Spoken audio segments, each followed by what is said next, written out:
Hello geographers and welcome to this GCSE hazards video. Today we are going to be looking at the concept of living with tectonic hazards. So by the end of this lesson you should hopefully be aware of the advantages of living near natural hazards such as volcanoes and earthquakes. We will touch upon some of the disadvantages as well, but obviously there is the assumption that you have got quite a lot of that understanding already from your case studies looking at the Chile and Nepalese earthquakes. What we're going to be thinking about is why people continue to live in these areas at risk from natural hazards, so thinking about those pull factors with a bit of a focus on Iceland as a small case study. So you'll be using page 10 in your natural hazards booklet today, and you'll also be able to refer to the textbook pages that your teacher should have put into the file section of Microsoft Teams should you need to refer to that in addition to this video. Okay, so to begin with, we're just going to have a little bit of a think about the situation we find ourselves in across the world in terms of people living in areas associated with natural hazards, but we're going to focus today, for this part at least, upon volcanoes. So this is a volcano that you may or may not be aware of, and I'm just going to talk about this one and also another one that has been hitting the headlines over the last couple of weeks, just to give you some understanding of this potential risk within our own continent. So Vesuvius is a volcano that exists in Italy. It's potentially, and actually is, when we look back at history, the most dangerous volcano that is in Europe. It's not the most active at the moment, but has the potential to cause the most devastation. You may have heard of the eruption of Pompeii. Now, Pompeii isn't a volcano. Pompeii is the settlement that was destroyed by Mount Vesuvius in 79 AD, so quite a long time ago, but it killed thousands of people and created these almost statue-like remnants of those bodies that were engulfed by the pyroclastic flows. So it's a very famous eruption because of the evidence that was left after it, despite it being such a long time ago. Now, this volcano hasn't completely slept since then. It did erupt last in 1944, and it did used to have a bit of an eruption cycle or calendar where it used to erupt every 20 years. But as you'll notice, 1944 is more than 20 years ago, so something has happened underneath this volcano to allow pressure to build. So it could be that there's a plug of dried magma underneath the crater or somewhere in the volcanic interior that's stopping it from erupting. Unfortunately, what that means is that pressure is going to be continuing to build, and the longer we wait for an eruption, often the bigger it is going to be. So a lot of people think that this volcano is significantly overdue in terms of its eruption. A lot of people are worried that, you know, with the city of Naples sat directly underneath it, we could unfortunately have a significant event where we've got lots of people in danger of, you know, losing their lives.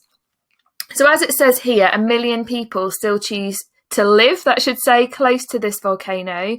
I personally have been to this area on holiday. If you've ever been to anywhere like Naples or Sorrento back in the pre-COVID times when we were allowed to travel, I firsthand know how busy this place is. There are so many people living in quite close proximity to this sleeping giant that it does pose a little bit of concern in terms of potential future events. But today we're going to be looking at why people are living in these areas and effectively what those pull factors are that are drawing people in, because those populations aren't getting smaller, they will continue to increase.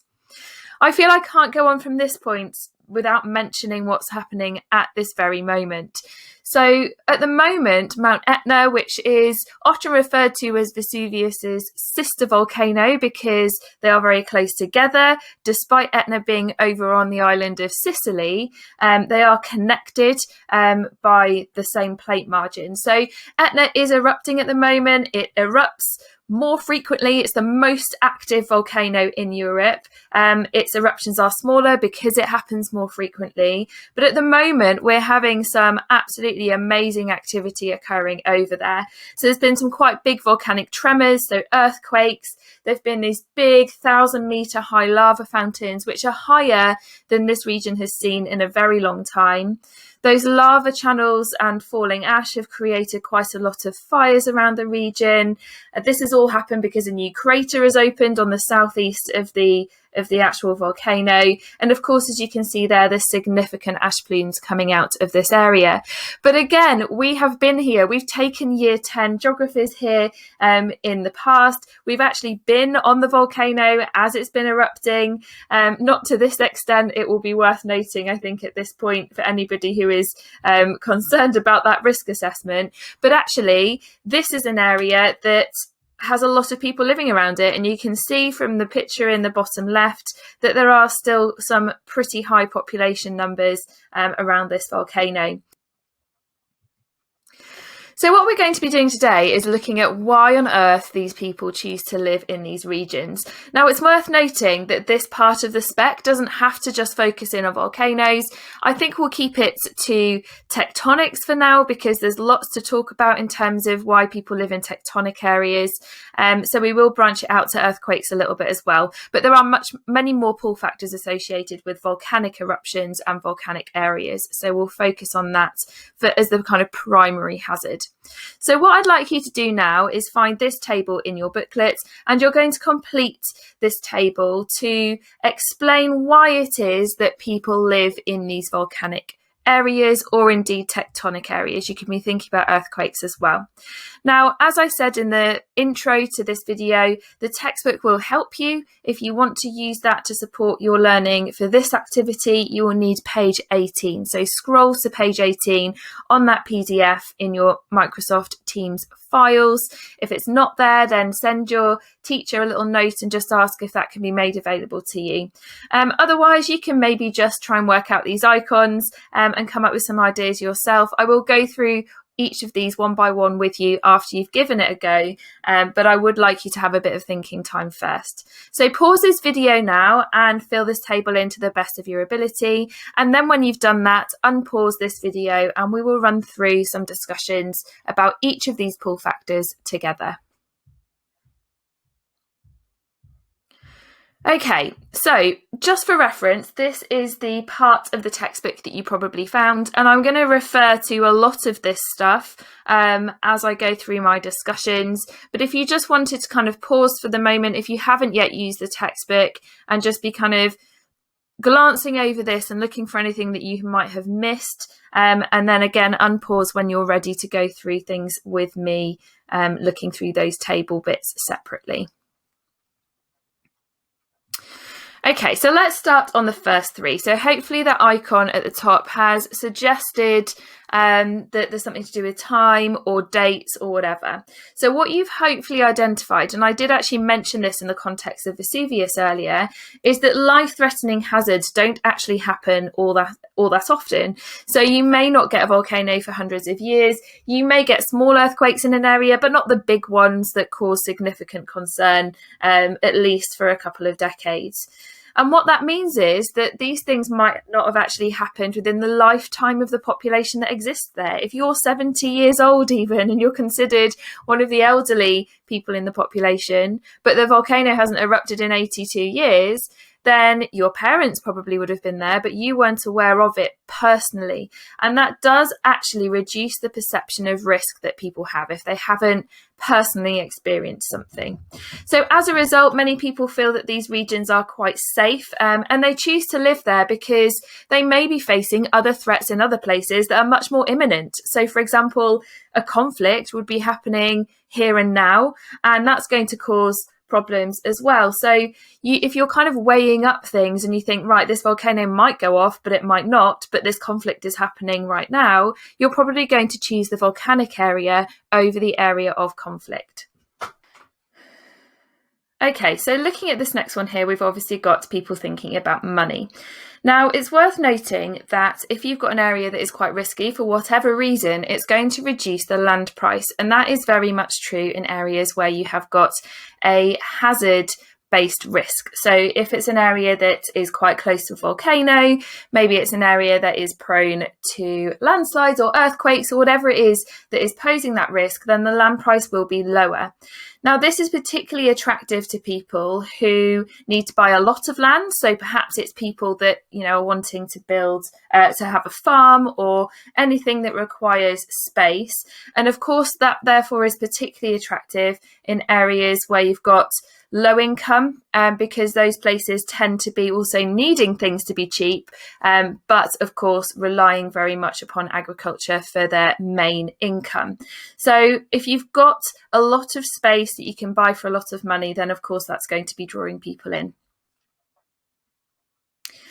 Now, another thing is looking here, obviously we can hopefully identify that this cap is referring to education.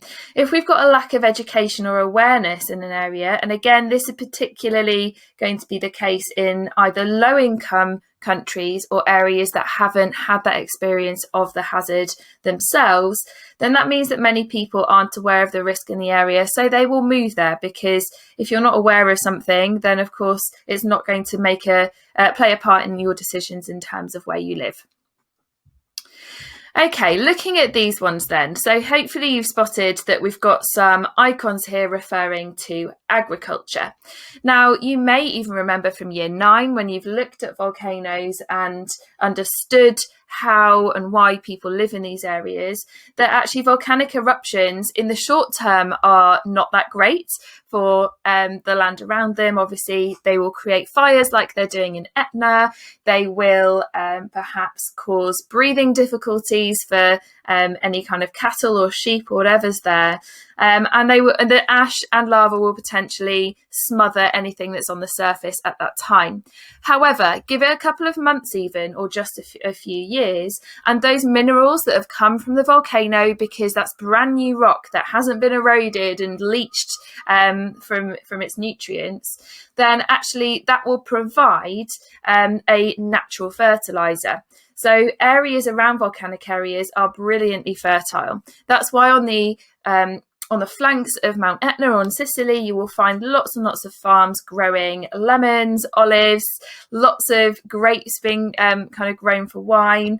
And also what we found actually after the last Icelandic eruption is that their crop yields were better than they ever had been before as a result of the eruption of 2010. So it plays a big part, and actually a lot of people will choose to live in volcanic areas even if they understand the risk, because the short-term gains are huge from that. It's worth noting as well that earthquakes will also bring water to the surface quite a lot of the time. So if they're cracking open parts of a plate or the crust or just the bedrock, then it will allow water to come up to the surface in almost a bit of a natural spring. And that's really, really important in areas that would otherwise be quite desert-like, quite arid. So a lot of settlements have actually been formed around these areas where tectonic activity has brought water up to the surface. Another thing that's great in terms of resources for volcanic and tectonic regions is the possibility to create carbon-free, very cheap energy. So as we've got hot molten rock closer to the surface in volcanic areas, it means that it doesn't take very long or much effort to tap down to the point where the earth is quite warm. And you can use that heat to create something called geothermal energy. This is really cheap, reliable, carbon-free energy that can heat water, as it will do primarily in all situations, but also can then drive turbines using the steam as it gets superheated and then create electricity. So again, we're going to be talking about Iceland quite a lot in a moment, but Iceland is one of the kind of leading countries really in terms of using geothermal energy. Their carbon emissions are really low, their energy costs obviously are really low, and that it's also great for energy security as well, because that heat is not going to disappear anytime soon, and these countries aren't going to be reliant on getting energy in from other parts of the world. Now, another thing it's worth noting is that even if these hazards happen, we're in a position now where death tolls are going to be reduced quite drastically. And there's many factors that have led to this point, and it's probably likely that this will continue to get better. So we've improved lots of things. We've always understood volcanoes quite well. We've monitored them quite well. We always have infrared sensors on them to check if the magma is getting close to the surface and heating up the earth. And whilst earthquakes are a little bit harder to predict, we're still getting better at predicting where they might happen, even though we're not very good at predicting when at the moment. So our technology is getting better, it's continuing to improve, and as a result of that, we often get some warning that this sort of thing is going to happen, particularly with volcanoes, which will allow people to escape. Now, it's not all to do with just knowing about these things, it's about having some good plans in place to get those people to where they need to be.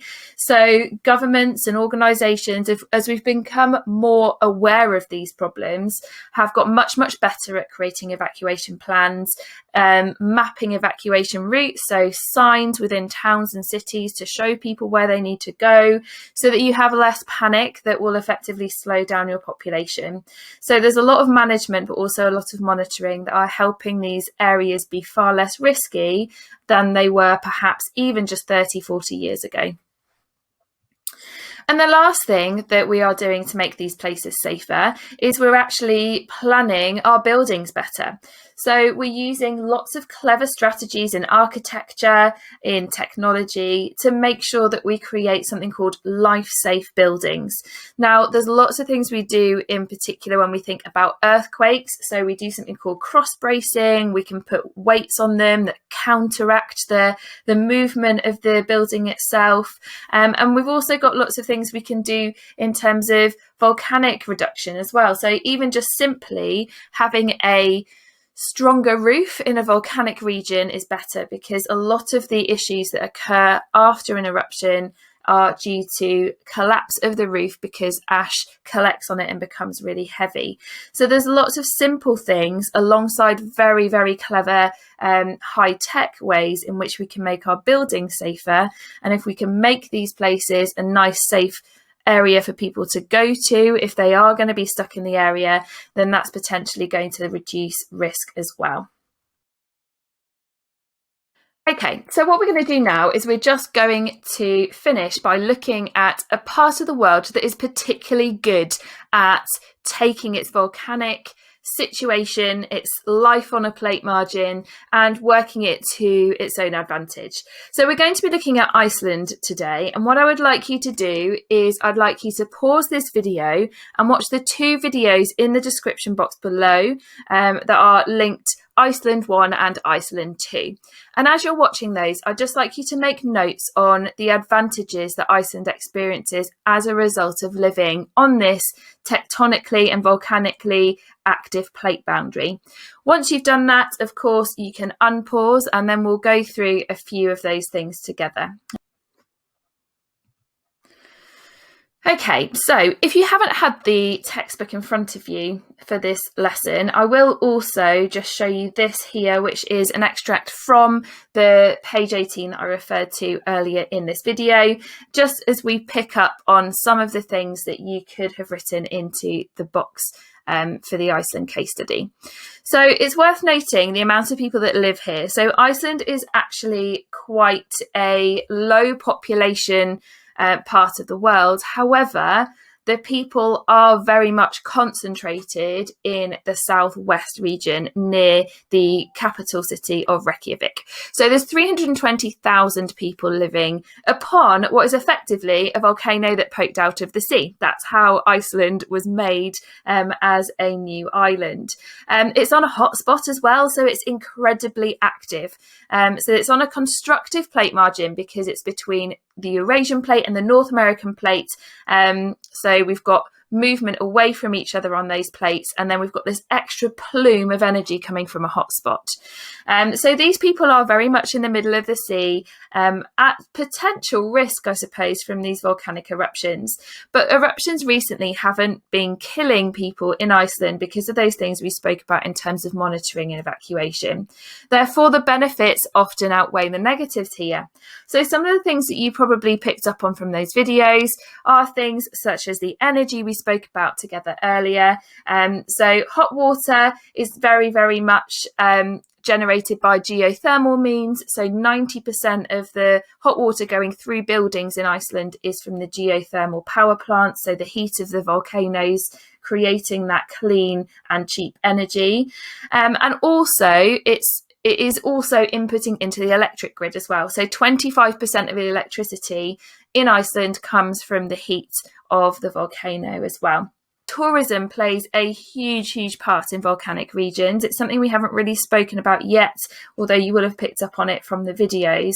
And Iceland, more than ever, and perhaps, is one of those successes of tourism becoming almost the main industry as a result of what actually could have been seen as a devastating hazard.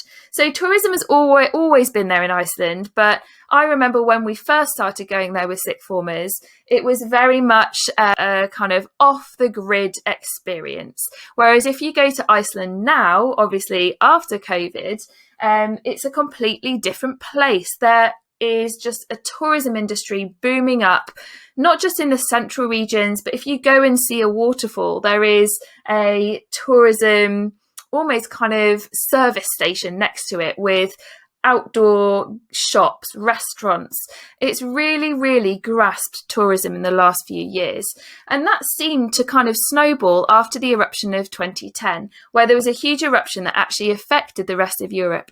Nobody actually died from that eruption, by the way, but what happened was lots of people visited before, during and after that eruption, and then they created infrastructure such as this amazing lava centre experience. It's one of the best museums I think I've ever been to. It's very immersive, and it also has just drawn people in because people realise that the volcanoes in these areas are amazing, but they're not necessarily to be completely feared and avoided. So tourism is a huge part. So I think we're going to end up there, geographers, because I think having that little example that you can refer to alongside those main pull factors of tectonic regions will be more than enough to help you through this part of your specification. So thank you very much for listening, geographers. Make sure that your notes are all up to date. You can go back and pause on any of those run-through sections of the table if you need to. But other than that, well done, and we will see you soon.